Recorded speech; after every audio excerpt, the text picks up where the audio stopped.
Welcome. In this chat, I want to talk about the holy angels, what they are and what they are not. There is a great misconception that people have at times. The church honors them with a feast day on November the 8th, or if you follow the Julian Old Calendar, it is November the 21st, which is the equivalent of the 8th. I will start by saying they are not the winged, chubby babies of Renaissance art. And babies or children that die do not become little angels. Neither did your beloved grandmother who seemed so special. These are lovely sentiments people like to give to the ones they love. Angels do not have wings either.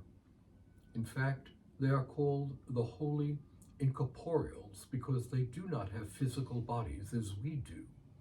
They are depicted as humans with wings, only so to be differentiated from humans in art and iconography.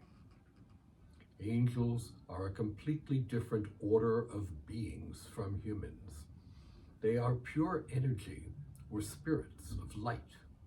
As such, they can be quite powerful, even far more beyond nuclear energy, which is only of earthly energy matter and not that of heaven. Make no mistake as to how powerful an angel can be. And at the same time, this is completely contrasted by the gentle beings we normally would perceive them to be. That is because they are completely disposed to loving us and helping us.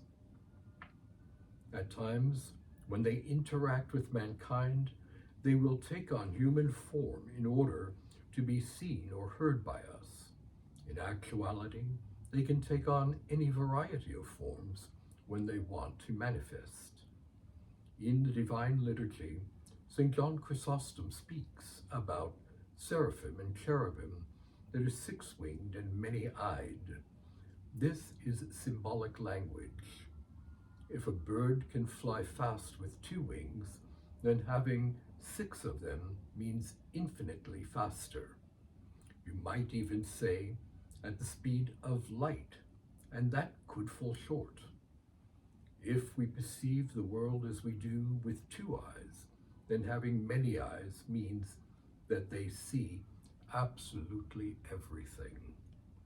These descriptions, much the same as in the Bible, are meant more symbolically descriptive than literal. They were created by God before the creation of the world. We know the story of the angelic rebellion. Lucifer, whose name means light bearer, was an angel.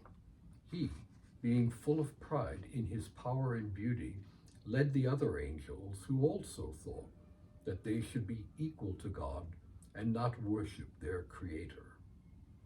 They were cast out of heaven and in so doing became devils. I mention this because devils, having once been angels, are also powerful incorporeal beings just as capable as angels of taking on beautiful forms. This is important to know because, as the old saying goes, not everything that glitters is gold. Certain people, particularly those in self-styled spiritual paths or New Age beliefs, might be deceived by such things, thinking these are beautiful beings of light. Remember how Lucifer began and what he is capable of. The saints and holy fathers have always advised, should such visions occur, to then make the sign of the cross, which will expel them if they are not truly what they appear to be. There are myriads of angels that serve a variety of functions. The three best known by name are Michael, who led the angels against Lucifer and his supporters. In iconography, the color Michael wears is red. Gabriel, is known as the messenger who announced the incarnation of the Lord to the Virgin, and his color is blue. These two are depicted on the iconostasis in church, Michael on the north door and Gabriel on the south door.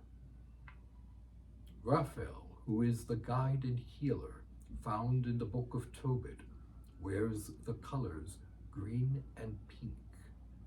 Notice that their names all contain L at the end, which is a form of one of the Hebrew names of God.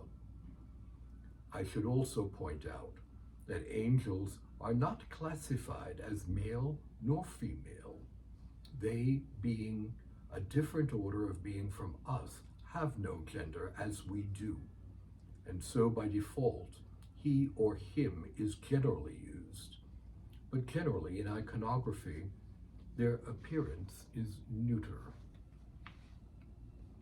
The angelic hierarchy is divided into 9 orders and in 3 categories according to their functions.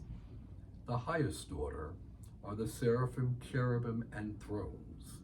They are known as the counselors. Following them are dominions, virtues, and powers, who are the governors. And lastly, principalities, archangels, and angels, who are the messengers and protectors. Each of us has an angel assigned to us to help and protect us. These are called the guardian angels. Imagine having such a wonderful being beside you for all of your life. They have seen and heard everything you have ever done and still love you and want to direct you for the good. Truly, these are your best friends and are a gift. Angels, in general, are always present to watch over us. Unfortunately, people don't always listen to their subtle ways. They will guide, but never interfere with our free will. Perhaps, for that reason, some would say they are non-existent. It is said, for all the strength and magnificence they possess, they love mankind, since we were made in the image and likeness of God. And the Lord, having taken on our form in his incarnation, is something they greatly admire. That is something we have that they do not. They worship God in heaven, but also come to us invisibly according to many of the saints who have been granted such knowledge. They join us in the divine liturgy because the Lord is present during the liturgy. This is said to be true, most especially during the epiclesis. And each holy table has its own protecting angel who never leaves it unattended at any time. It is also said that they mystically take and deliver Holy Communion from the liturgy to those most in need, who are shut-ins, convalescing, or otherwise confined and prevented from attending. Although many may go largely unaware of their ever-presence among us, they are truly there and disposed towards unconditional love, guidance, and the protection of mankind. Consider a prayer of thanks to your guardian angel for a lifetime of selfless efforts on our behalf. And if you are so attuned, you might even come to know their gentle, loving ways and the subtle manners in which they speak. That would surely be our thanks and make them smile. May you learn to discern these great helpers and be blessed in their company with their wisdom and love. Amen.